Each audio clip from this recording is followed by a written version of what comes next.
Squirrel fun story. एक जंगल में एक पेड़ पर एक गिलहरी रहती थी। वह पेड़ की डाल पर इधर उधर फुदकती रहती थी। पेड़ से नीचे आकर अपना दाना चुगती थी। दाना खाकर पेड़ पर वापस चली जाती थी। एक दिन गिलहरी ने सोचा, यहाँ जंगल का खाना खाते खाते बहुत दिन हो गए, क्यों न शहर जाया जाए। गिलहरी शहर जाने के लिए एक सड़क के किनारे पेड़ पर बैठ जाती है। थोड़ी देर में वहां से एक ट्रक गुजरता है। गिलहरी उस पर कूद जाती है। ट्रक के अंदर सब्जियां भरी हुई थीं, जो गांव से शहर जा रही थीं। गिलहरी ट्रक के अंदर मजे से सब्जियां खाती हुई शहर में पहुंच जाती है। जब ट्रक रुकता है तो वह उतरकर पास ही में एक दुकान में घुस जाती है। दुकान में अनाज रखा था। गिलहरी वह अनाज खाने लगती है। कुछ देर में दुकान का मालिक गिलहरी को भगाने के लिए आता है। गिलहरी वहां से भाग जाती है। एक आदमी अपना टिफिन लेकर एक पेड़ के नीचे बैठा था। उसने अपना टिफिन खोला तो उसके खाने की खुशबू पेड़ पर बैठी गिलहरी की नाक में पहुंची। गिलहरी खाना खाने के लिए बेताब हो गई। तभी वह आदमी पानी लेने गया। गिलहरी चुपचाप नीचे उतरी और उसके टिफिन में से एक रोटी और अचार को खाने लगी। कुछ ही देर में वह आदमी वापस आया। उसे देखकर गिलहरी वापस पेड़ पर चढ़ गई। वह अपने साथ रोटी का एक टुकड़ा भी उठा लाई थी। खाना खाकर उसे फिर से भूख लगने लगी। वह आगे चल दी। वहां एक जगह होली के लिए रंग तैयार किए जा रहे थे।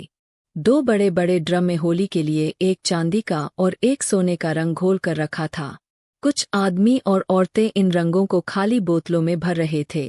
गिलहरी को लगा यह कोई खाने की चीज है। वह ड्रम के किनारे पर बैठकर उसे खाने की कोशिश करने लगी।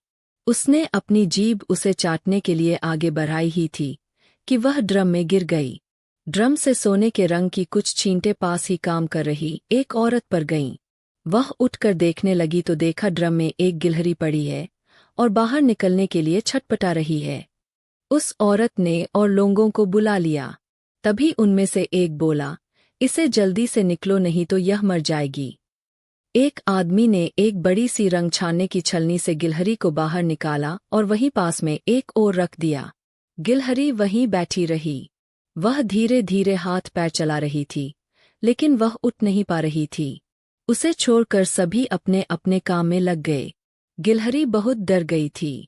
कुछ देर बाद उसका रंग सूखने लगा, जहां वह लेटी हुई थी। कुछ देर में वहां तक धूप आने लगी।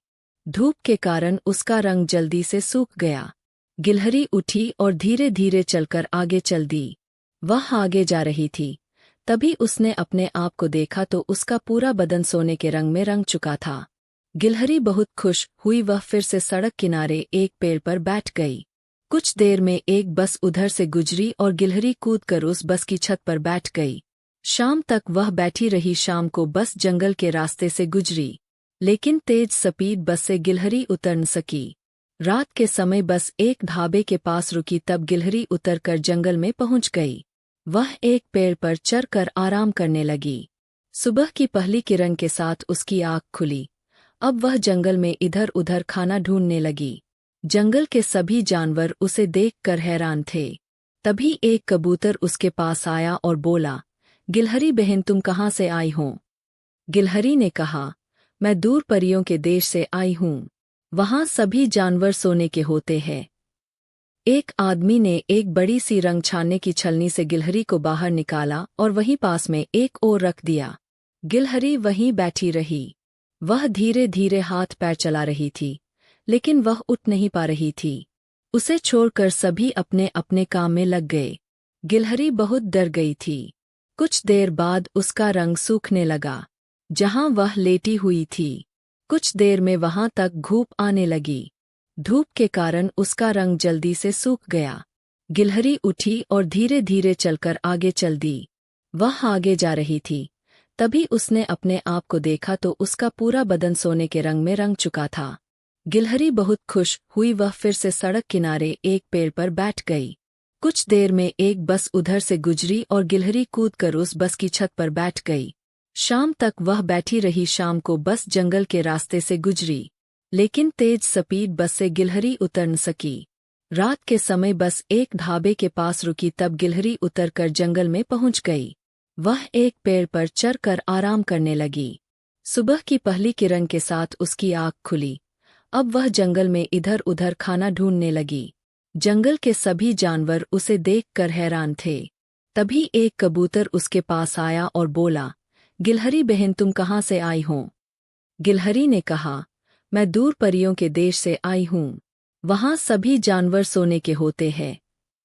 एक आदमी ने एक बड़ी सी रंग छानने की छलनी से गिलहरी को बाहर निकाला और वहीं पास में एक और रख दिया। गिलहरी वहीं बैठी रही। वह धीरे धीरे हाथ पैर चला रही थी, लेकिन वह उठ नहीं पा रही थी। उसे छोड़कर सभी अपने अपने काम में लग गए। गिलहरी बहुत डर गई थी। कुछ देर बाद उसका रंग सूखने लगा जहां वह लेटी हुई थी। कुछ देर में वहां तक धूप आने लगी। धूप के कारण उसका रंग जल्दी से सूख गया। गिलहरी उठी और धीरे धीरे चलकर आगे चल दी। वह आगे जा रही थी, तभी उसने अपने आप को देखा तो उसका पूरा बदन सोने के रंग में रंग चुका था। गिलहरी बहुत खुश हुई। वह फिर से सड़क किनारे एक पेड़ पर बैठ गई। कुछ देर में एक बस उधर से गुजरी और गिलहरी कूदकर उस बस की छत पर बैठ गई। शाम तक वह बैठी रही। शाम को बस जंगल के रास्ते से गुजरी, लेकिन तेज स्पीड बस से गिलहरी उतर न सकी। रात के समय बस एक ढाबे के पास रुकी, तब गिलहरी उतरकर जंगल में पहुंच गई। वह एक पेड़ पर चढ़कर आराम करने लगी। सुबह की पहली किरण के साथ उसकी आँख खुली। अब वह जंगल में इधर उधर खाना ढूंढने लगी। जंगल के सभी जानवर उसे देखकर हैरान थे। तभी एक कबूतर उसके पास आया और बोला, गिलहरी बहन, तुम कहाँ से आई हो? गिलहरी ने कहा, मैं दूर परियों के देश से आई हूँ। वहाँ सभी जानवर सोने के होते हैं। सभी जानवर उसे मेहमान समझकर उसकी देखभाल करने लगते हैं। उसे तरह तरह के फल, अनाज लाकर देने लगे। गिलहरी के मज़े आ गए। वह मज़े से सब खाने लगी। एक दिन एक कौआ उसके लिए अमरूद लेकर आया और बोला, गिलहरी बहन, क्या तुम मुझे अपने साथ परियों के देश ले चलोगी? मैं काला हूँ। यहाँ सब मुझे चिढ़ाते हैं। मैं भी वहाँ जाकर परियों के जादू से सोने का बनकर आना चाहता हूँ। यह सुनकर गिलहरी हंसने लगी। ठीक है, मैं अपने साथ ले जाऊंगी, लेकिन तब तक तुम मेरी सेवा करते रहो। बेचारा कौआ उसकी बातों में आ गया और उसके तरह तरह के अनाज, दालें, फल लाने लगा। एक दिन गिलहरी हरी हरी घास पर कूद कूद कर खेल रही थी। तभी आसमान में काले काले बादल छा गए और तेज बारिश होने लगी। गिलहरी ने इधर उधर देखा, लेकिन वहां कोई भी पेड़ नहीं था। इस बारिश में उसका सुनहरा रंग धुलने लगा और जगह जगह से उसका असली रंग दिखने लगा।